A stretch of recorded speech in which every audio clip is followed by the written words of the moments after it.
नमस्कार, स्वागत है आपका आपके स्वास्थ्य से जुड़े खास कार्यक्रम आयुष्मान भव में। मैं हूं आपके साथ अमृता चौरसिया। कोविड संक्रमण से पीड़ित कुछ व्यक्तियों में न्यूरोलॉजिकल परेशानियां सामने आ रही हैं, जिसकी वजह से मरीजों में कई तरह के लक्षण सामने आए हैं। जैसे मरीज के सोचने समझने की शक्ति में कमी आई है, भ्रम की स्थिति पैदा होना, स्वाद और सूंघने की शक्ति में कमी आना, मरीजों के व्यवहार में चेंज आना, चिड़चिड़ापन इसके कुछ खास लक्षण हैं। कई मामलों में तो ये भी देखा गया है कि संक्रमण की वजह से दिमाग में सूजन आई है और ब्रेन डैमेज का खतरा तक पैदा हो गया है। आयुष्मान भव में आज हम बात करेंगे कोविड-19 आपके दिमाग पर कैसे आक्रमण करता है। कोविड संक्रमण की वजह से मरीजों में न्यूरोलॉजी से संबंधित किस तरह की परेशानियां सामने आ रही हैं, क्या कारण है कोविड संक्रमित कुछ मरीजों के दिमाग पर वायरस का बुरा असर पड़ रहा है, इससे कैसे बचा जा सकता है, कैसे पहचाना जा सकता है, साथ ही मरीजों को किस तरह की सावधानियां बरतने की जरूरत है।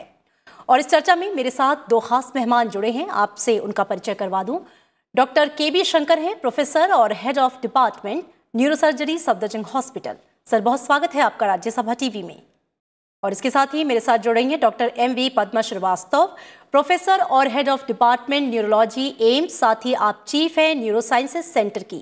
आप दोनों मेहमानों का स्वागत है। आपके साथ मैं इस चर्चा को आगे बढ़ाऊंगी, लेकिन उससे पहले हम अपने दर्शकों को एक रिपोर्ट दिखाएंगे और बताएंगे कि कैसे ये जो वायरस है वो आपके दिमाग पर असर डाल सकता है। एक मेडिकल रिसर्च में ये बात सामने आई है कि कोविड-19 के मरीजों में कई तरह की न्यूरोलॉजिकल दिक्कतें जो हैं वो सामने आई हैं। इसमें इन्फ्लेमेशन, साइकोसिस और डेलिरियम जैसी समस्याएं शामिल हैं। वायरस से ग्रसित मरीजों में अस्थायी brain dysfunction, stroke, nerve damage और दिमाग से जुड़ी कई परेशानियां सामने आई हैं। पहले आप एक रिपोर्ट देखिए।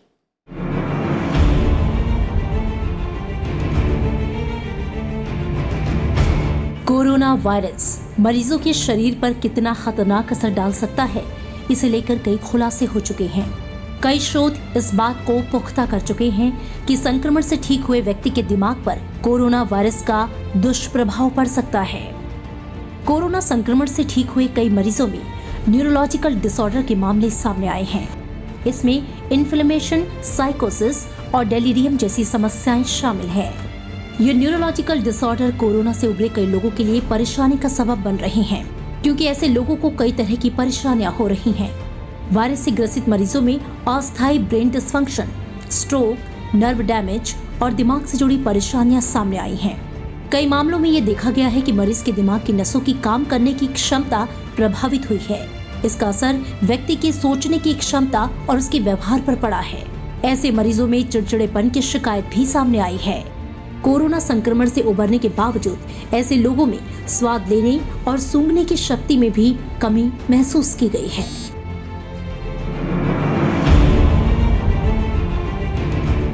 कोरोना वायरस का असर हमारे दिमाग पर कैसे होता है, इसे लेकर वैज्ञानिकों ने जानकारी दी है।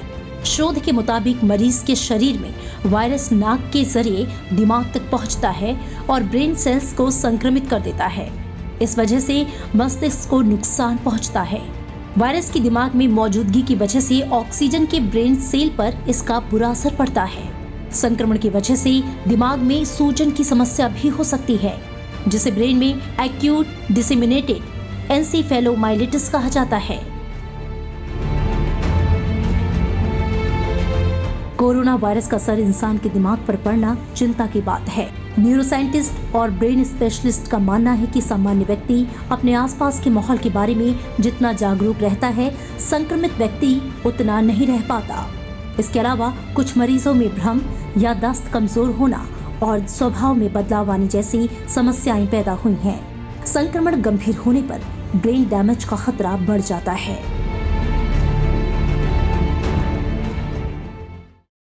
और आइए चर्चा की शुरुआत करते हैं। सबसे पहले डॉक्टर एमवी पद्मा श्रीवास्तव, मैं आपका रुख करना चाहूंगी। क्या इस वायरस से जो न्यूरोलॉजी संबंधित समस्याएं हैं, परेशानियां हैं, वो सामने आ रही हैं?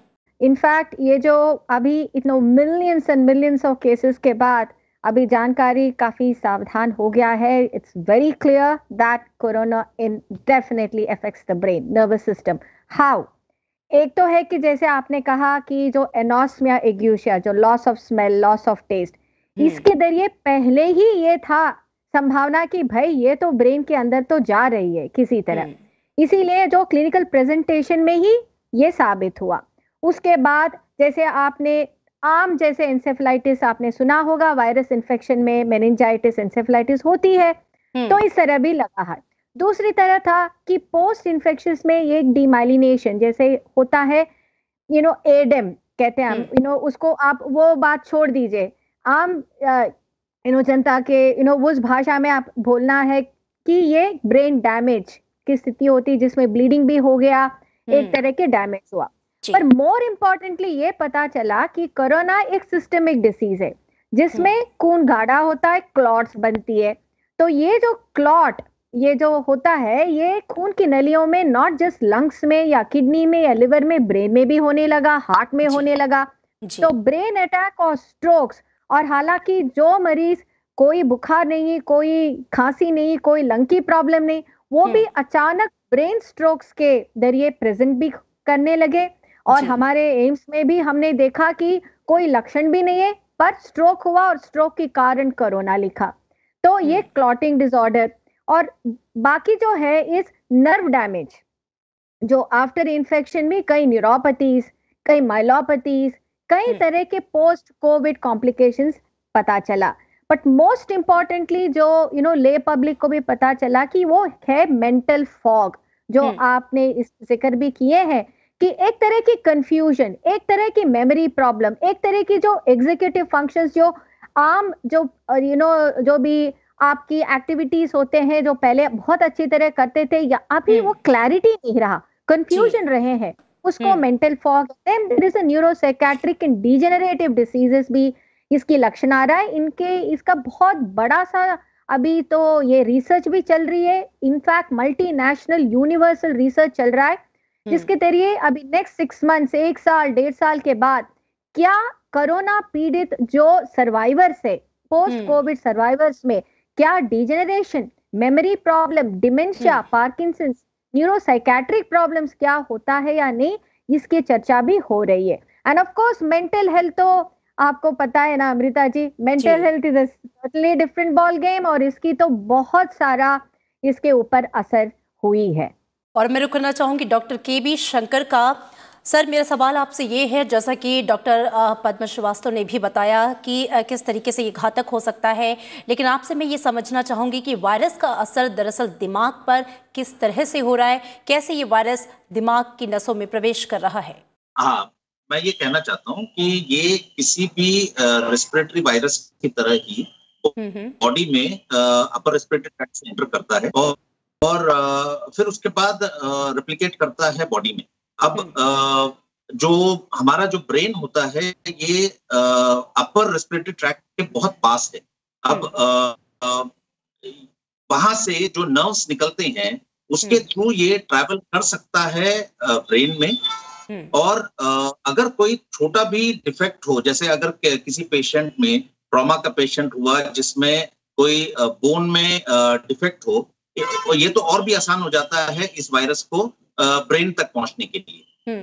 तो जैसे आपने मेरे से पूछा, इसकी एंट्री ब्रेन में नर्व्स के थ्रू हो सकती है, and proximity to the brain tract से, तो वहां से आराम से ये ब्रेन में एंटर कर सकता है। लेकिन जैसे पद्मा मैडम ने बताया, I totally agree with her. See, ये बहुत ही प्रीमैच्योर है हमें बताना कि इसका mode of transmission to the brain क्या है। रिसर्च चल रहा है। एक्चुअली मैं तो ये इस तरह कि इस वायरस ने हमें टाइम ही नहीं दिया। Last year started to spread, उसके बाद वर्ल्ड ने सडनली स्टॉक लिया इस एक नए वायरस को, और फिर इससे जो फॉलो हुआ है ये धीरे धीरे करके हॉस्पिटल्स में आ रहे हैं, हम लोग पेशेंट्स देख रहे हैं, और उनके जो जो हैं वो धीरे धीरे ही हमें पता चलेंगे। But as doctor Padma rightly put, patients stroke के साथ आ रहे हैं, एन्केफेलाइटिस के साथ आ रहे हैं, मेनिंजाइटिस के साथ आ रहे हैं, और इसमें जो न्यूरोसाइकेट्रिक कॉम्प्लिकेशंस हैं वो तो वाइड है। एक तो effect on brain itself, and जो पेशेंट्स एक तो इस बीमारी से त्रस्त होके वैसी दुखी है, उसके ऊपर जो क्वारंटीन का जो 15 दिन का फेज होता है इस बीमारी में, ये बहुत अजूबा चीज है। ये शायद ही किसी और बीमारी में मिले। तो एक पेशेंट ऑलरेडी त्रस्त है एक बीमारी से, उसके बाद उसको आप क्वारंटीन भी कर दो, एक रूम में बंद कर दो, तो जो डिप्रेशन का जो फीचर्स पेशेंट में आता है, ये इस डिसीज को कॉम्प्लिकेट कर देता है। तो I think I have been able to answer जो आपने क्वेश्चन पुट अप किया कि ये किस तरह ब्रेन में जाता है, एंड दूसरा इसमें जो फीचर्स आते हैं वो क्यों आते हैं। जी, तो कुल मिला के ये अभी तक चूंकि इस पर रिसर्च चल भी रही है, जैसा कि आप दोनों ने ही बताया है, ये बहुत मुश्किल है। ये जो वायरस है, इसका जो आक्रमण है वो दिमाग पर दरअसल किस मोड से हो रहा है। डॉक्टर पद्मा, मैं आपका रुख करना चाहूँगी, और अगर हम लक्षणों की बात करें, बहुत सारे लक्षण हैं, लेकिन ये डिफ्रेंशिएट करना मुश्किल है कि दरअसल किसी व्यक्ति में अगर ये लक्षण आ रहे हैं तो वो उसकी कोई और प्रॉब्लम है या कोविड संक्रमण की वजह से ऐसा हो रहा है। कैसे ये पता लगाया जाएगा और किन लक्षणों के आधार पर ये बात सामने आएगी? बिल्कुल सही कहा आपने, क्योंकि जैसे आप स्ट्रोक्स ही ले लीजिएगा, ये भी साबित हुआ कि जो कोरोना किनको ज्यादा सिवियरिटी किसको होती है, वो 50 साल की उम्र के बाद, और जिनको डायबिटीज है, ब्लड प्रेशर है, हार्ट की प्रॉब्लम है, कैंसर है, उनमें ज्यादा सिवियरिटी में आती है। तो इन लोगों में स्ट्रोक भी हो सकता है। तो ये भी देखा गया कि एक पैंडेमिक में कोरोना भी हो रही है और डायबिटीज, ब्लड प्रेशर, इसके वजह से स्ट्रोक भी हो गया। तो इन लोगों में जब आप कोरोना टेस्ट करो तो वो पॉजिटिव भी आ रही है। हालांकि ये भी देखा गया कि खून जो गाढ़ा होने की शक्ति या गाढ़ा होने की जो प्रोपेंसिटी है ज्यादा, ये कोरोना जो इफेक्टेड वाले में हो रहा है। प्लस यंग स्ट्रोक्स 30 साल, 25 साल, 40 साल के उम्र में, जिनको डायबिटीज भी नहीं है, ब्लड प्रेशर नहीं है, कोई प्रॉब्लम ही नहीं था, ये लोग एकदम से बड़ा सा खून की नली बंद होके लार्ज आर्टरी स्ट्रोक से भी कोरोना की पैंडेमिक में आया है। तो इन लोगों में definitely there was a correlation, that there is a relationship. Then the other thing, जो आप न्यूरोसाइकेट्रिक का बात अगर आप कहें कि ये क्या कोरोना सर्वाइवर्स में कोरोना से ही ये प्रॉब्लम्स, ये जो बिहेवियर चेंज, कॉग्निशन, जो मैंने बताया आपको, मेमोरी की प्रॉब्लम, कंफ्यूजन, ये हो रहा है, या जैसे डॉक्टर साहब ने बताया कि you know the mental health, the depression, you know दो जो तनाव जो आ गया, ये तो कोरोना से, ये being afflicted with that blessed virus, plus वहां भी क्वारंटीन, और उसके बाद भी आप देखिएगा, this is a unique thing ना, जो इफेक्टेड हुआ वो भी तो ऐसे स्थिति में उनका केयर गिवर होता है, उनकी फैमिली उनके साथ नहीं रहते, और केयर गिविंग वाले भी सारे पीपीई में पहन के, सारे लोग, everybody looks like some alien person from another planet. तो ये जो है ना, this kind is so unique for a mental health, it is very very very very extremely stressful. तो इन कारण से ये प्रॉब्लम्स हो रहा है, तो ये कहना मुश्किल है। हालांकि देयर आर सर्टेन बायोमार्कर्स, वो बायोमार्कर्स खून के, and plus you know there are certain kind of दो जीन्स भी देख रहे हैं। And the third thing is neuro imaging, MRI and functional imaging के जरिए ये रिसर्च चल रहा है कि एक्चुअल कॉरिलेशन क्या है, जो सिम्टम आ रही है वो कोरोना है या कोरोना एसोसिएटेड अदर प्रॉब्लम, या जो बाकी जो प्रॉब्लम्स आमतौर पे होता है उनमें जो कोरोना भी पॉजिटिव आ गया उनके वजह से है।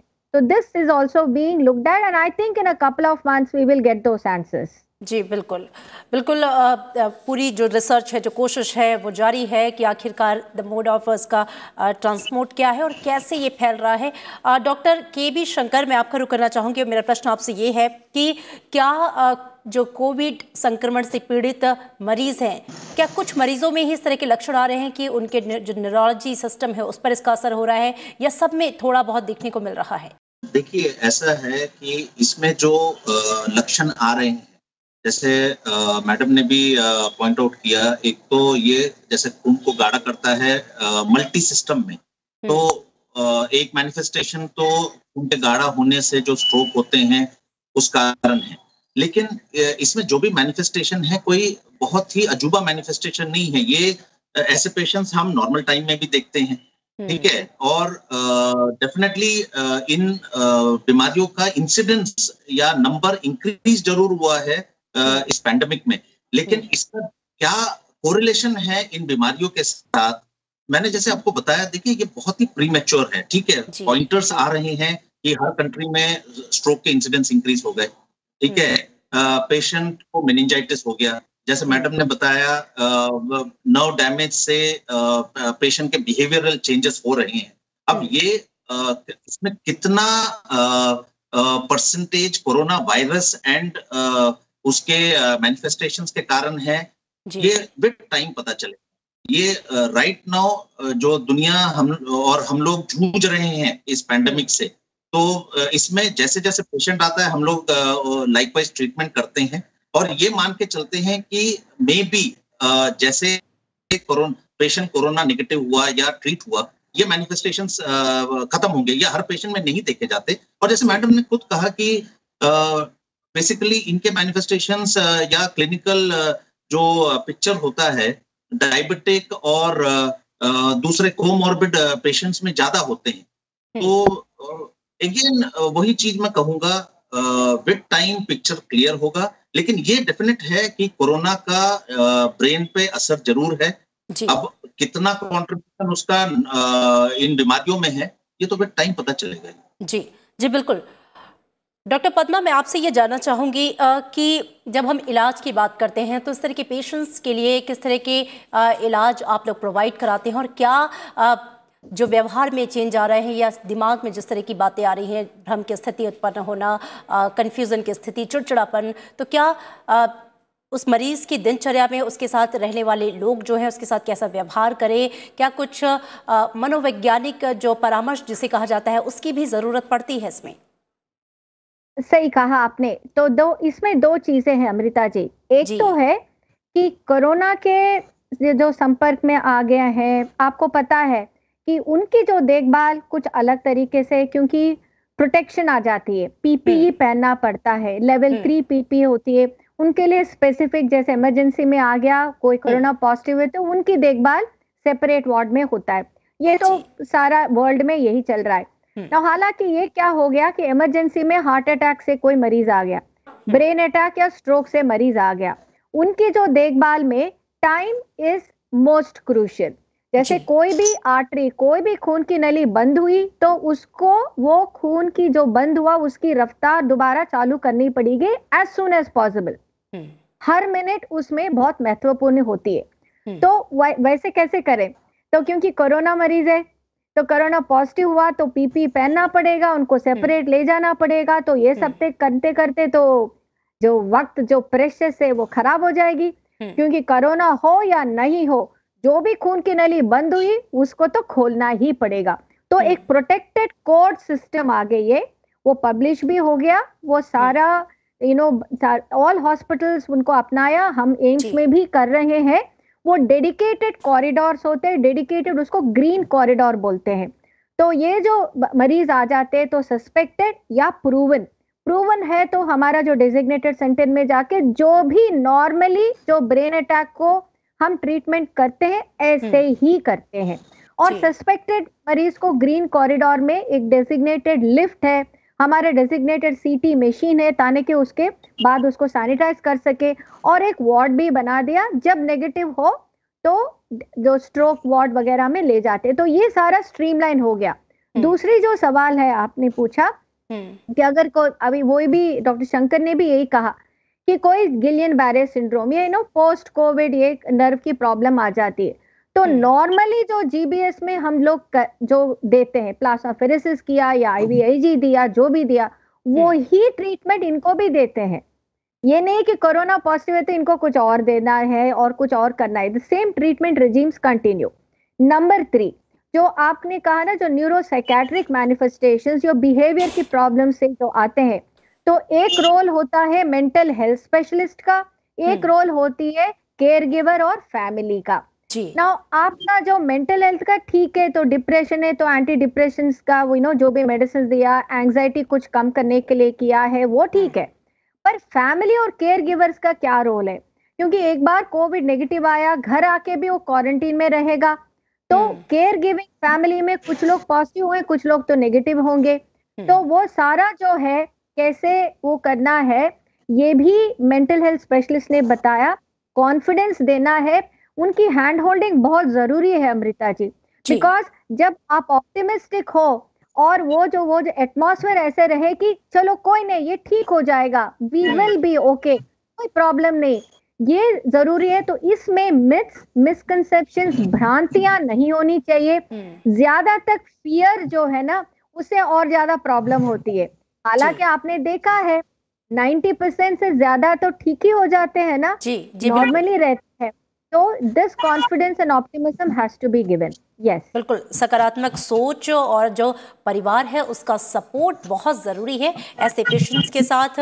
Doctor KB. शंकर, जैसा कि अपनी बातचीत में डॉक्टर पद्मा ने भी पहले कहा था कि रिसर्च हालांकि इस पर चल रही है, लेकिन इस बात की गुंजाइश है कि रिकवरी के बाद भी जो कोविड पेशेंट हैं जिनको न्यूरोलॉजिकल समस्याएं आई हैं वो परसिस्ट कर जाए, वो शायद स्थायी तौर पे रह जाए। इसकी संभावना कितनी देखते हैं आप?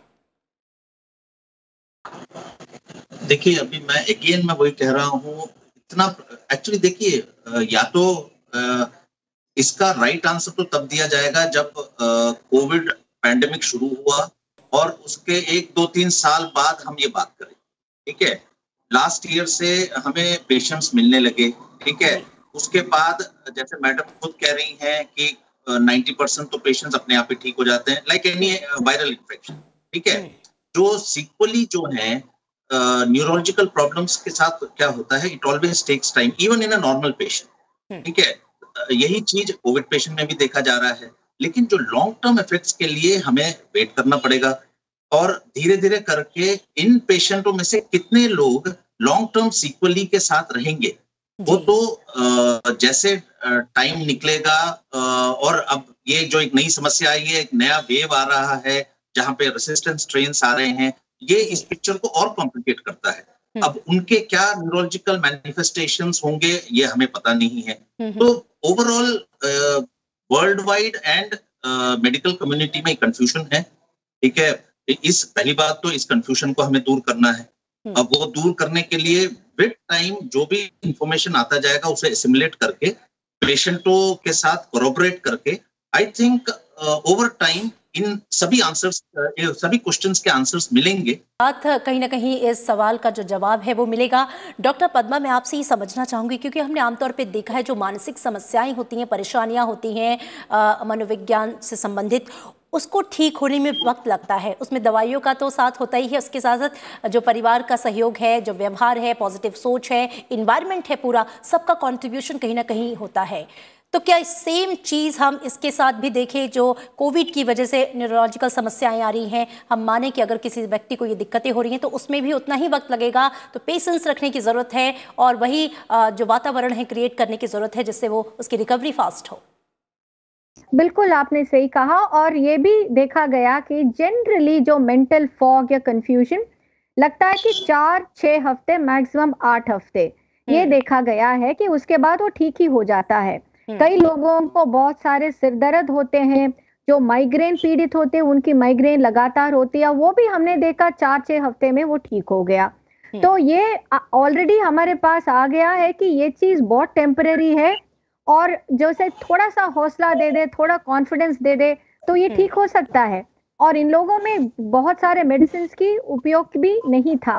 तो mental health and neuropsychiatric issues seem to be short lasting. But जो दूसरी चीज है, जो लॉन्ग टर्म इफेक्ट्स है, जिसके लिए रिसर्च चल रहा है, वो बाद में देखा जाएगा। हो सकता है कुछ भी नहीं हो सकता है बाद में ये साबित हो जाती है कि ठीक है, ऐसे कोई परमानेंट डैमेज है ही नहीं, बट उसकी आंसर बाद में आएगा। बट अभी तक तो जो भी हमारे पास एविडेंस है, ये है कि जो भी है, जो कंफ्यूजन, फॉग एंड ये जो mental fog is a usual term, that is short lasting and वो चला जाता है। That is very very very encouraging to know. जी बिल्कुल। और अब चूंकि कार्यक्रम अपने अंतिम चरणों में है, एक आखिरी सवाल डॉक्टर के.बी. शंकर मैं आपसे जानना चाहूंगी कि आपके हिसाब से इस तरह के मरीजों की देखभाल किस तरीके से करने की ज़रूरत है। और साथ ही एक और प्रश्न जो मेरा छूट गया था कि क्या ऐसा देखा गया है कि जो युवा वर्ग है या जो कम उम्र के लोग हैं उनके मुकाबले जो बुजुर्ग लोग हैं उनमें ये सिम्टम्स ज़्यादा देखे जा रहे हैं न्यूरोलॉजी से संबंधित? देखिए, ये इनिशियल फेज में जब कोरोना पैंडेमिक शुरू हुआ था तो ये चीज देखा गया था कि जो बुजुर्ग पेशेंट हैं उनमें मैनिफेस्टेशंस सिवियर हो रहे थे, both respiratory.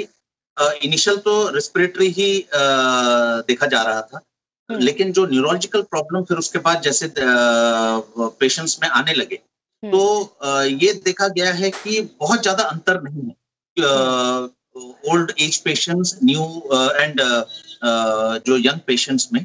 And basically symptom same है, पेशेंट्स में स्ट्रोक होता है और जैसे इंकेफेलाइटिस, मेनिंजाइटिस जो पद्मा मैडम ने ऑलरेडी बता रखा है। लेकिन जिन पेशेंट्स में कोमॉर्बिडिटीज होती है, जैसे डायबिटीज हुआ, दूसरे कोमॉर्बिडिटीज हो, तो उनमें मैनिफेस्टेशन सिवियर हो जाते हैं और ऐसे पेशेंट सकम भी कर जाते हैं, both from respiratory point of view and neurological point of view. अच्छा, आपने दूसरा एक और what was the second question that you asked? जी जी, मैं देखभाल की बात कर रही थी, ऐसे मरीजों को किस तरह की सावधानी या देखभाल की जरूरत।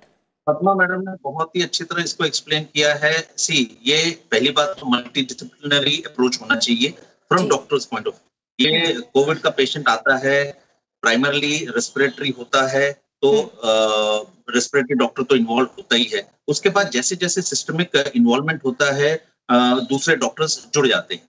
अब मैं अगर इसे from patient and family point of view देखूं, इसमें जैसे मैंने आपको खुद बताया कि इसमें एक बहुत यूनिक पॉइंट है क्वारंटीन का। Means I think one of the rarest बीमारी है जो इतने बड़े पैमाने पे आई है, जहां पे फैमिली पेशेंट के साथ रहती नहीं है। तो आप समझ सकते हो, फैमिली डिस्ट्रेस में है, पेशेंट डिस्ट्रेस में है, ठीक है। अच्छा, और विद टाइम दोनों में ही साइकेट्रिक मैनिफेस्टेशंस आने शुरू हो जाते हैं। और दूसरी बात, अगर एक फैमिली में 3-4 लोगों को हो गया कोरोना है, फिर तो आप खुद ही समझ सकते हो कि किस सिचुएशन से वो फैमिली पास कर रही है। तो ये सब कहने का मतलब ये है कि ये सिर्फ पर से बीमारी को ट्रीट करने से फायदा नहीं है। इसके जो न्यूरोसाइकेट्रिक मैनिफेस्टेशंस है, साइकोलॉजिकल जो सीक्वली हैं, उनको भी हमें देखना पड़ता है, फैमिली को काउंसिल करना पड़ता है। और बेसिकली जैसे मैडम ने कहा, एक कॉन्फिडेंस बिल्डिंग मेजर्स होने चाहिए इसमें। Doctor have to be very compassionate with the patient and the family and society at large. ये ऐसी बीमारी तो है नहीं ना, यहाँ पे तो ये देखा जाता है कि एक घर में हो गया तो आसपास का पूरा सोसाइटी क्वारंटीन हो जाता है। तो ये तो मीन्स ये तो बिल्कुल। तो कुल मिला के इस तरह के मरीजों के ट्रीटमेंट के लिए मरीज के चारों तरफ एक स्वस्थ वातावरण, एक सकारात्मक सोच की जरूरत है। Doctor KB. शंकर और डॉक्टर एम.वी. पद्मा श्रीवास्तव, आप दोनों का बहुत बहुत धन्यवाद इस सार्थक चर्चा में शरीक होने के लिए। और जैसा कि आप दोनों ने बताया कि दरअसल ये बात एकदम तय है कि जो वायरस का असर है वो दिमाग पर हो रहा है, उसके कई तरह के जो लक्षण हैं वो सामने आ रहे हैं। लेकिन जब ट्रीटमेंट की बात आती है तो उसमें धैर्य रखना बेहद जरूरी है, सकारात्मक सोच जरूरी है, परिवार का सहयोग जरूरी है और उसके साथ ही साथ एक जो स्वस्थ माहौल है, जो हेल्दी एनवायरनमेंट है, उसे क्रिएट करना जरूरत है उसकी, ताकि ये बीमारी अभी फिलहाल 90% जो केसेस हैं वो ठीक हो जा रहे हैं। और इस उम्मीद के साथ अगले एपिसोड में आपसे फिर मुलाकात होगी आपकी सेहत से जुड़े किसी और विषय को लेकर। तब तक दीजिए इजाजत, नमस्कार।